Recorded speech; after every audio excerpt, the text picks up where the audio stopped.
성경 말씀 스가랴 5장입니다. 스가랴 5장 5절부터 11절까지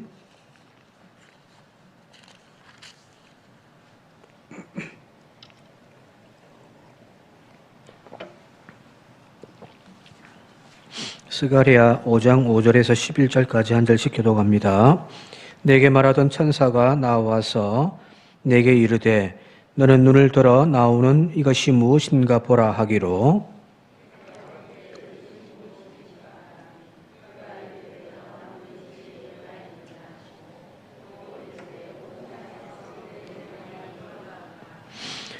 이 에바 가운데에는 한 여인이 앉았었느니라 하니 그때에 둥근 납 한 조각이 들리더니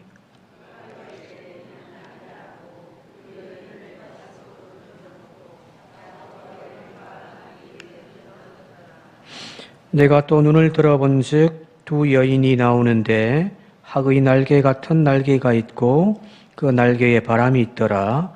그들이 그 에바를 천지 사이에 들었기로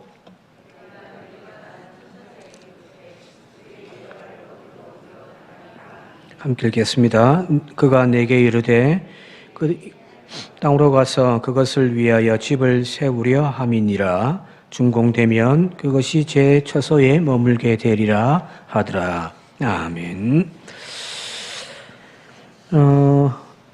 스가랴의 8개의 환상 중에서 지난 시간까지 5개를 우리가 살펴봤습니다. 화석류의 사이에 선 사람, 화석류란 회복의 상징이거든요. 이스라엘의 회복에 대한 약속, 네 뿔과 네 대장장이가 등장하죠. 두 번째는요. 네 뿔이란 강력한 힘을 가지고 있는 이스라엘을 괴롭히는 세력들, 하나님께서 그 대장장이의 망치를 통하여 그 뿔들을 깨뜨리신다는 거죠. 또 측량줄을 들고 있는 사람입니다. 측량줄이란 땅을 재는 거예요. 길이를 재는 거죠. 그래서 다시금 땅의 회복, 땅의 분배, 그리고 또 성전을 다시금 재건축할 것이다라고 하는 그런 말씀이고요. 네 번째가 대제사장 여호수아가 등장하는데 성전 체제의 성직 제도의 회복이죠. 자격 없지만 여전히 하나님께서 그에게 새 옷을 입히시고 그에게 그 사명 감당할 수 있도록 직분을 다시금 재허락해 주시는 그것이 나왔고요. 그리고 5번째가 등잔 대와 두 감람나무의 이야기. 오늘 이제 6번째 환상인데 오늘 6번째 환상은 이렇게 날아다니는 두 가지의 그 이야기가 나오면 첫 번째는 앞부분에 오늘 읽지 않았습니다만 4절까지 날아다니는 두루마리가 나오고 또 에바 속에 있는 여자에 대한 이야기가 나오는데 첫 번째 먼저 1절과 2절 같이 한번 읽어보도록 할게요. 오늘 본문 말씀의 1절, 2절 함께 읽겠습니다. 시작. 내가 다시 눈을 들어본즉 날아가는 두루마리가 있더라. 그가 내게 묻되 네가 무엇을 보느냐 하기로 내가 대답하되 날아가는 두루마리를 보나이다. 그 길이가 20규빗이요 너비가 10규빗이니이다. 자, 다시 눈을 들어 환상을 보았는데 두루마리 이게 이제 이 시대로 이야기하면 책 같은 것이겠죠, 그죠? 양피줄 이렇게 둘둘 말아가지고 이제 이런 그 두루마리가 양쪽으로 있는데 그것이 막 하늘을 날아다니는 거예요. 무슨 말인지 아시겠습니까? 두루마리 하면 이 시대에는 뭐 이렇게 글을 쓰는 용도로 주로 많이 사용하니까 책 읽는 건 알겠고, 그죠? 그게 날아다닌다는 거잖아요. 자, 여기서 말하는 두루마리, 그가 목격한 두루마리가 뭔가, 날아가는 그 두루마리가 크기가 2절 같이 다시 한번 보도록 할게요. 2절에 제일 마지막 부분에 그 크기가 나오는데 한번 같이 읽어볼게요. 길이가 얼마입니까? 20규빗. 너비가요? 10규빗이죠. 그죠? 길이가 20규빗. 그리고 너비, 폭이 10규빗 되더라는 거예요. 한 규빗이란 유대인들의 조금씩 차이는 있는데 주로 이 손끝에서부터 여기 발꿈치까지니까 보통 한 45에서 좀 길게 잡으면 한 50까지. 그러니까 계산하기 편하게 한 50 잡읍시다. 자, 20큐빗이면, 길이가 20큐빗이면 얼마입니까? 10m. 그죠? 폭이 10큐빗이니까 5m. 5m의 길이가 10m 되는 엄청나게 큰 것이 막 하늘 날아다닌다는 거잖아요. 그죠? 자, 이 숫자 잘 기억하세요. 10큐빗, 그리고 20큐빗입니다. 자, 이 큐빗의 길이에 대한 이야기가 등장하는 것이 어디냐면은, 열왕기상 6장에 보면 나오는데, 여러분들, 그림 한번 보시겠습니까? 성전에 가장 깊숙한 곳, 지성소지, 그죠? 그 지성소, 그 휴장으로 막혀 있는, 그래서 아무나 들어갈 수 없고, 오직 한 사람 대제사장만이 들어가는데, 그 대제사장이 들어가는 것도 1년에 딱 한 번, 대속죄일 날 하루 들어가서 거기 이제 속죄를 하고 나오는 거거든요. 자, 그 안에는 무엇이 있냐면, 그러니까 광야에 생활을 할 때, 광야 40년 동안 모세 시대에 그 성막, 텐트, 계속 좀 보여주시겠습니까? 텐트 안에 그 지성소에는 하나님의 법궤만 있단 말이에요. 법궤, 그죠? 법궤 안에는 두 가지가 뭐가 있습니까? 하나는 십계명, 모세가 시내산에서 봤던 십계명, 또 하나는 날마다 먹었던 만나 항아리가 들어가 있죠, 그죠? 그리고 그 앞에 이제 뭐 아론의 지팡이가 있긴 합니다만은, 법궤 안에는 이 두 가지가 들어가 있습니다. 저기 이제 지성소에 성막 시대에 있었고, 그 옆에 이제 보면은 솔로몬이 성전을 크게 다시 이제 지었잖아요, 그죠? 아름다운 솔로몬의 성전을 짓고서 거기 이제 이 하나님의 법궤를 안쳐 놓았는데, 거기 보게 되어지니까 열왕기상 6장 같이 한번 읽어보도록 할게요. 열왕기상 6장 23절부터 26절까지 함께 읽겠습니다. 시작. 내 소 안에 감람나무로 두 그룹을 만들었는데 그 높이가 각각 10규빗이라. 한 그룹의 이쪽 날개도 5규빗이요 저쪽 날개도 5규빗이니 이쪽 날개 끝으로부터 저쪽 날개 끝까지 10규빗이며 다른 그룹도 10규빗이니 이 두 그룹은 같은 크기와 같은 모양이요 그 그룹의 높이가 10규빗이요 저 그룹도 같았더라. 여기는 이제 조금 달라요. 모세 시대에 성막에 있던 하나님의 법궤가 있고 그 법궤 위에를 덮개죠, 그죠? 그 덮개를 시온소 혹은 속죄소라고 한단 말이에요. 근데 그 덮개인 시온소 위에 이 두 그룹을 만들어서 이게 뚜껑에다가 두 그룹 천사의 모양을 연하여 붙여가지고 서로 이렇게 마주보게 돼 있게 됐거든요. 출애굽기에는 26장인가요? 거기 보면은 하여튼 이 덮개에 이 두 천사가 마주보고 있어가지고 날개로 서로 이렇게 쭉 덮고 있는 그런 모습이었단 말이죠. 이렇게. 저기 다예요. 근데 이제 솔로몬 시대에 성전을 지었는데 성전 짓는 이제 크기가 이미 다를 거 아니에요, 사이즈가, 그죠? 그런데 이 폭이 성전 안에 지성소, 내실, 여기 나오는 내실, 내소의 폭이 대략 한 20m 된단 말이에요. 안에 폭이. 그런데 그 안이 넓은 안에 저 법궤 하나만 달랑 넣어 두려고 하니까 폭이가 그러니까 여기 그 그룹 위에 있던 그 속죄소 위에 있던 그 두 그룹을 아예 그냥 이제 따로 떼가지고 크게 두 개를 만들어가지고 날개가 활짝 펴져 있는 상태에서 서로 이렇게 마주 이렇게 양옆으로 나란하게 세워놓았다는 거예요. 그랬더니 이 큰 그룹의 한쪽 날개 길이가 얼마라고요? 5규빗. 그러면은 한 그룹에 두 날개를 폈으면 이 길이가 얼마예요? 얼마요? 10규빗이죠. 5 더하기 5는 10이죠. 그죠? 그죠? 그런데 저기에 나와 있는 그림처럼 서로 끄트머리가 서로 마주대하게끔 이렇게 딱 붙여놓으니까 여기 10, 저기 또 10. 합치면 20이죠. 성전의 폭이 대략 20m쯤 되거든요. 실제로 이게 그 사이즈가 보면은, 그러니까 딱 그 안에 들어가면은 이 그룹이 꽉 차 있는 그런 모습이란 말이에요. 자, 그러면 이 길이가 얼마라고요? 10 더하기 10이니까 20규빗이죠. 그죠? 그리고 여기 그 그룹들의 키가, 높이가 얼마예요? 10이죠. 이해되셨습니까? 앞서 이야기했던 날아가는 두루마리의 길이가 20규빗이요. 그 폭이, 너비가 10규빗이라고 그랬잖아요. 그죠? 자, 그러면 이 두루마리, 날아가는 두루마리가 무엇을 상징하시는지 대충 아시겠죠? 그죠?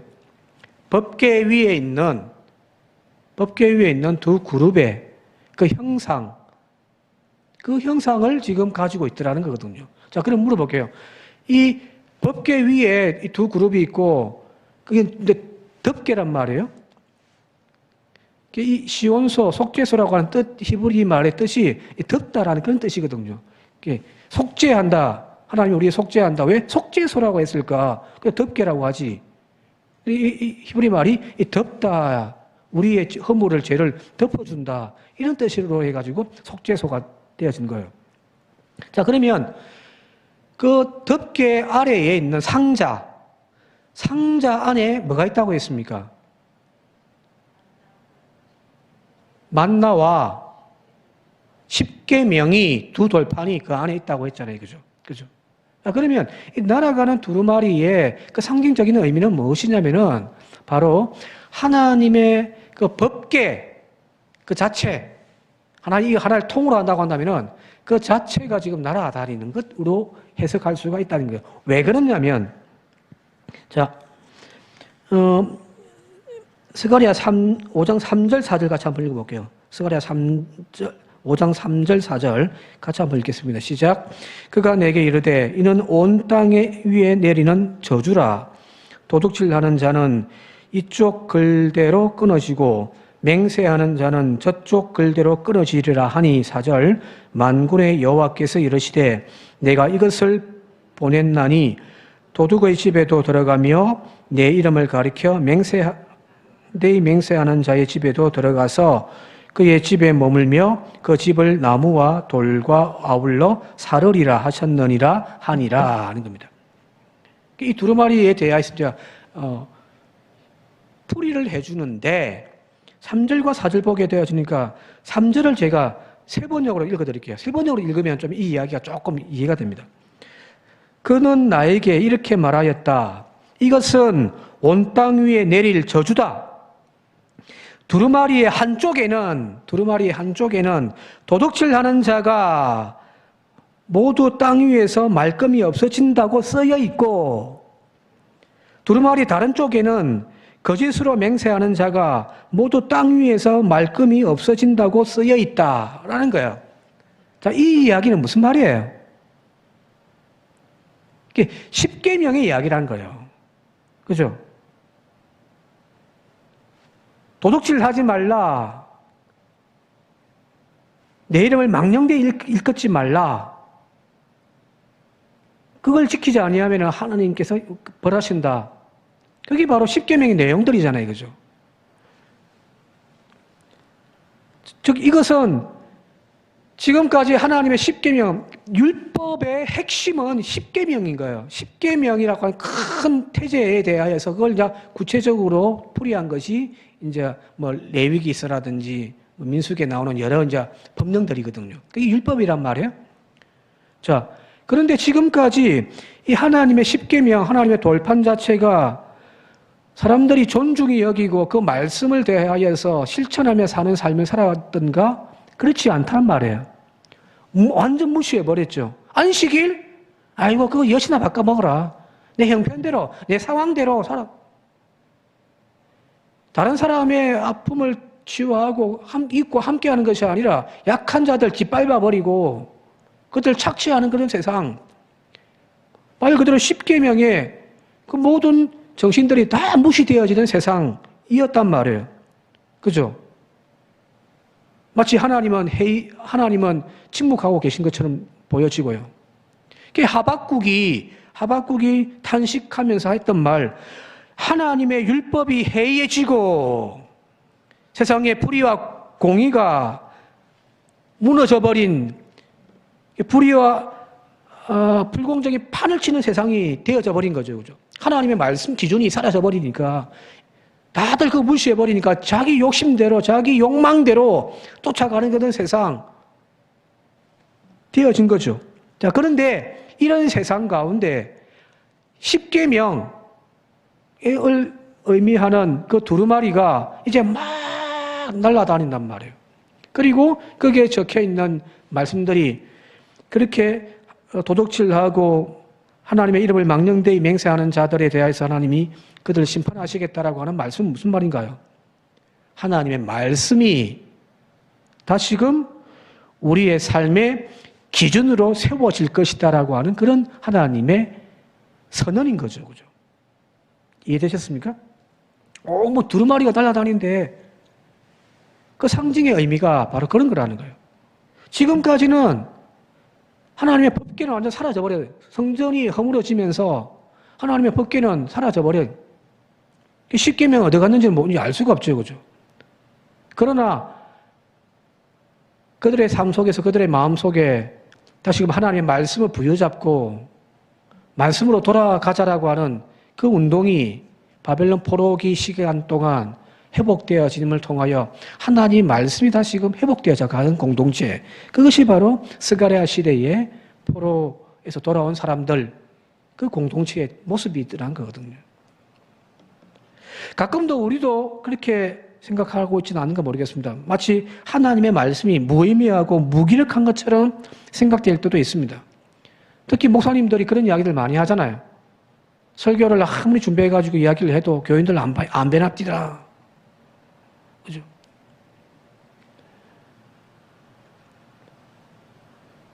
아무리 먹여주고 아무리 뭐 설교를 하고 막 해도 교인들 잘 변하지 않는다고요. 무슨 말일까요? 성도인 우리조차도 하나님의 말씀대로 살겠다라고 하는 그런 어떤 확신, 그런 믿음들이 약화되어져 가고 있다는 거예요. 세상이 아무리 악해도 하나님의 말씀대로 된다. 그게 아멘 하면서 좌고우면하지 않고 말씀의 길 걸어가고자 하는 그런 믿음들이 점점점 사라져 가고 있다고 하는 것이 너무너무 안타까운 것 아닌가요? 여러분, 주님 말씀대로 될 줄 믿고 그렇게 걸어가는 저와 여러분들이 되시길 바랍니다. 지금까지는 하나님 말씀이 율법이 해이해져 버린 기준이 사라져 버리니까 자기 마음대로 자기 욕망대로 자기 고집대로 살아가고 믿음 생활을 했는데 이제는 하나님 말씀이 기준으로 딱 제시되겠다는 겁니다. 오늘 바로 우리의 신앙에 이런 스가랴가 지금 보고 있는 이 날아다니는 두루마리가 오늘 저와 여러분들에게 회복되어질 수 있기를 바라고요. 우리 교회 회복되어질 수 있기를 바랍니다. 자, 크기가 아까 10m, 그죠? 20m, 길이 그 폭이 20m, 이 폭이 10m 하니까 얼마나 큽니까, 그죠? 거기 막 날아다녀. 모든 사람들이 그걸 다 볼 수가 있는 거죠, 그죠? 오늘 여러분들이 매일매일 읽고 있는 그 성경 말씀, 또 이 강단을 통해서 선포되어지는 이 말씀이 정말 우리의 삶에 다시 기준이 되어줄 수 있고요. 그 말씀대로 살겠다라고 하는 그런 믿음의 회복이 우리들 가운데 있기를 다시 한 번 더 주님 이름으로 축원드립니다. 첫 번째가요, 날아다니는 두루마리고요. 자, 두 번째, 오늘 이제 읽었습니다만은 5절과 6절 같이 한번 읽어볼게요. 5절, 6절 시작. 내게 말하던 천사가 나와서 내게 이르되 너는 눈을 들어 나오는 이것이 무엇인가 보라 하기로 내가 묻되 이것이 무엇이니까 하니 그가 이르되 나오는 이것이 에바이니라 하시고 또 이러시되 온 땅에서 그들의 모양이 이러하니라 하는 겁니다. 여기 환상 또 하나를 봤는데 에바라고 하는 것을 봤다는 거잖아요. 그죠? 에바. 에바가 뭐예요? 에바. 에바란 곡식을 측량할 때에, 담을 때에 그 그릇입니다. 우리로 이야기하면 옛날에 쌀을 팔 때에 쌀을 어디다가 하죠? 쌀그릇이? 대죠, 그죠? 대. 한 대, 두 대 해가지고 우리는 옛날 쌀 팔았잖아요, 그죠? 그것처럼 에바란 이 곡식들을 이거 담아가지고 청량하는, 계산하는 그릇이란 말이에요. 근데 그 크기가 대략 1에바에 22리터입니다. 그러니까 작은 것이 아니에요. 대체로 작은 것이 아니고 21리터면 한 이만하겠죠, 그죠? 그죠? 자, 그 에바, 쉽게 얘기하면 하나의 그릇이죠, 그죠? 그래서 공동 번역에서는 귀주 이렇게 해놨는데, 자, 이 에바가 있습니다. 그 다음에 에바를 자세히 들여다보니까 그 안에 여자가 하나 앉아 있더라는 거예요. 여자가 빼꼼 고개를 내미는. 자, 7절과 8절 같이 한번 볼게요. 7절, 8절 시작. 이 에바 가운데에는 한 여인이 앉았었느니라 하니 그때에 둥근 납 한 조각이 들리더니 그가 이르되 이는 악이라 하고 그 여인을 에바 속으로 던져 넣고 납 조각을 에바 아귀 위에 던져 덮더라 하는 겁니다. 이제 상자, 그죠? 곡식을 담는 상자. 그게 이제 한 20ml 정도 되는 그 상자에 여자 하나가 있는데, 그 여자 하나가 쏙 나오려고 하니까 그 여인을 악이라고 지칭하는 거죠. 그리고 이 여인을 그 상자에 집어 던지고 난 다음에 납덩어리 조각을 그 위에 덮어버리는 거죠. 그죠? 그죠? 자, 앞에 날아다니는 두루마리가 뭘 상징한다고 제가 말씀드렸습니까? 하나님의 십계명을 품고 있는 법계라고 한다면, 그죠? 여기에 이 에바는 악을, 그러니까 여기 여자가 나오는데 이 여자는 그 당시 고대 중동 사회의 여신이란 말이야, 여신. 수없이 많은 여신들을 섬겼으니까. 여신들은 풍요의 상징들이었거든요. 어떤 여신들 보면은 젖가슴이 수십 개입니다, 이렇게 막. 그런 여신상들을 막 섬기는 거예요. 주로 여신들은 풍요의 신, 그리고 또 그게 또 전쟁의 신이기도 한데, 자, 왜 에바일까요? 왜 곡식을 담는 그 상자, 에바에 이 여자가 들어가 있을까요? 곡식이란 결국 풍요로움을 의미하는 것이잖아요. 그죠? 농사 지어가지고 풍요로워지고, 그죠? 주로 여신들이 그런 의미로 섬겨졌거든요. 자, 그 여신을 이제 그 에바 속에 집어 던져 놓고서 납덩어리를 그 위에 덮어버리는 거죠. 그죠? 옛날에 봉인할 때에, 얼마 전까지만 해도 봉인할 때에 주로 뭐 하냐면은 납을 녹여가지고 봉인해버리잖아요. 그죠? 다 아시죠? 그죠? 여기 그 에바 속에 이 여자를 집어 던져 넣고서 납 조각을 그 에바 아귀의 입구에다가 덮어버리고 봉인해버리는 겁니다. 자, 이 두 이야기에서 똑같은 상자지요. 그죠?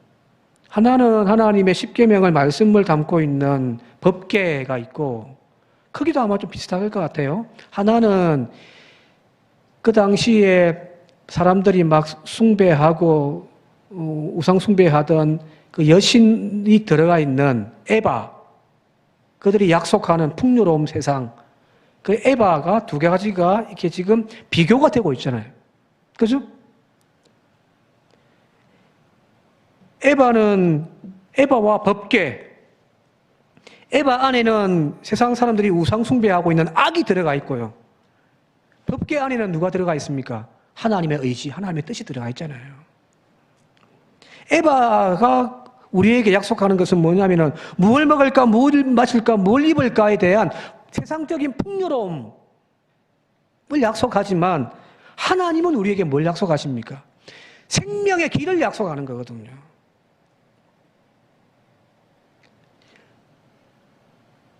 세상은 우리에게 어떻게 하면 더 많이 가지고 더 풍요로운 삶을 살 수 있을까를 우리에게 계속해서 약속합니다. 더 노력해라. 더 열심히 달려라. 그러면 네가 더 많은 것들을 얻으리라. 더 높은 곳으로 올라가리라. 그죠? 근데 하나님은 우리에게 예수님의 산상수훈의 말씀처럼 뭘 먹을까, 뭘 마실까, 뭘 입을까를 염려하지 말라. 이 모든 것이 너희에게 다 있어야 할 줄 아느니라. 하나님이 우리에게 주시는 것은 생명입니다. 생존이 아니고요. 생명입니다.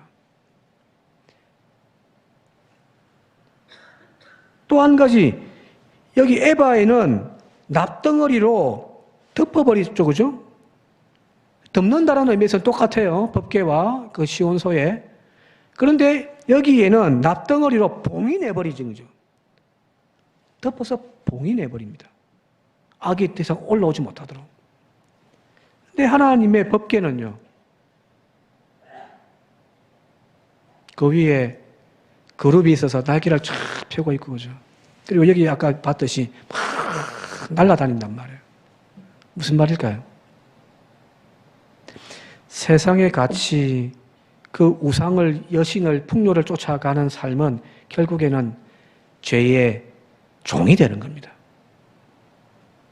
그러나 하나님의 말씀, 진리의 말씀을 붙들고 사는 사람들은요, 진리가 우리를 자유케 할 줄 믿습니다.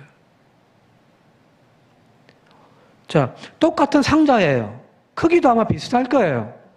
그런데 그 안에 무엇이 담겨져 있는가에 따라서 하나는 여기 악을 품고 있는, 여신을 품고 있는 에바가 되기도 하고요. 하나는 하나님의 말씀, 하나님의 은혜, 하나님의 은총을 담고 있는 법궤가 되기도 하더라는 거거든요. 오늘 우리의 삶도, 우리의 믿음 생활도 똑같지 않을까요? 어떤 이들은 세상의 출세를 쫓아가고 세상의 욕망을 채우기 위하여 날마다 몸부림치며 살고 있는 사람들, 즉 우상 숭배하며 그 삶 가운데 채워가고 있는 사람은 분명합니다. 여기 에바이겠죠. 그러나 오늘도 바울처럼 그런 욕심 내려놓고 오직 하나님의 말씀과 하나님의 진리 그리고 생명을 쫓아서 채워가는 사람, 그 사람은 바로 여기 날아다니는 두루마리의 인생을 살아가는 은혜가 있을 줄 믿습니다. 저는 신앙이란 바로 이 두 가지의 가치관 속에서 선택하는 거라 저는 믿습니다. 다른 것 없어요. 세상을 쫓아 나갈 건가? 아니면 생명의 신 하나님과 동행하며 하나님으로 살아갈 건가? 그 중간은 없습니다. 중간은 없어요. 우상도 내 안에 들어와 있고 하나님도 내 안에 들어와 있을 수가 없는 거죠. 왜? 그 하나님은 유일신이거든요. 하나님이 견디질 못하는 거예요. 그죠? 똑같은 그릇인데 무엇을 채우는가에 따라서 우리의 인생이 달라진다는 사실을 기억할 수 있길 바랍니다. 그래서 디모데 후서 2장 20절과 21절 한번 읽어보도록 할게요. 디모데 후서 2장 20절 21절 시작. 큰 집에는 큰 금그릇과 은그릇뿐 아니라 나무그릇과 질그릇도 있어 귀하게 쓰는 것도 있고 천하게 쓰는 것도 있나니 그러므로 누구든지 이런 것에서 자기를 깨끗하게 하면 귀히 쓰는 그릇이 되어 거룩하고 주인의 쓰임에 합당하며 모든 선한 일에 준비함이 되리라 하는 겁니다. 저는 이 말씀 참 좋아합니다. 금그릇 인생도 있고 은그릇 인생도 있고요. 질그릇 같은 그런 인생도 있습니다. 그런데 하나님은 금그릇이냐 은그릇이냐 질그릇이냐 그 재료를 보지 않습니다. 깨끗하게 비워져 있는 그 그릇을 하나님 사용하시는 거예요. 비워져 있는. 세상 욕심으로 세상의 가치관으로 가득 채워져 있으면 하나님이 들어갈 데가 없잖아요. 그죠? 저는 다 몇 번 말씀드렸잖아요. 이 그릇에 지금 물이 가득 차 있으면 다른 걸 채울 수가 없잖아요. 다 비워내고, 그죠? 깨끗하게 씻겨가지고 이 그릇에 뭐 국을 담는든 뭐 반찬을 담든 담을 거 아니에요. 그죠? 그죠? 깨끗하게 비워져 있는 주님을 위하여. 하나님은 그 그릇을 사용하십니다. 오늘도 여기 에바 안에 여인을 가두어 버리고 이제 9절부터 이제 11절까지는 쭉 읽어보면 두 여인이 또 등장하는데 마치 학의 날개 같은 날개를 탁 달고 있어서 이 에바를 그러니까 그 여신이 우상이 들어가 있는 이 에바를 탁 들어가지고 쫙 날아가 버리거든요. 그리고 11절에 보게 되어지니까 신할 땅이란 바벨론 땅이에요. 그 바벨론 땅, 우상 숭배가 가득한 그 바벨론 땅으로 가지고 가서 거기에 자신의 신전을 준공해서 그 거처에 갖다 놓더라는 거거든요. 무슨 말일까요? 세상 것은 세상 자리에 있어야 되는 겁니다.